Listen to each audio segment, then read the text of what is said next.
Hey there friend, want to stop your Samsung Galaxy from answering call automatically? You are in the right place. In this quick guide, I will show you exactly how to turn off auto call answer in just a few simple steps. Stay until the end to avoid missing an important settings that can improve your calling experience. Now, let's jump right in. First of all, open the phone app. This is the default call app you want to use, receive or send call. After that, look at the top right corner. Here, click on the three dots more icon. From the pop-up menu, select settings. Once you are in the call settings page, scroll down a little, find the answering and ending call option. Click on them.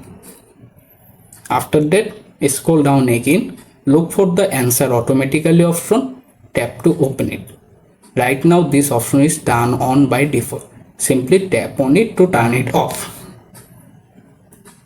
If this tutorial helped, like, subscribe and enable notification bell icon for more Samsung tips, Android guides and easy tech tutorials every day. Bye, take care.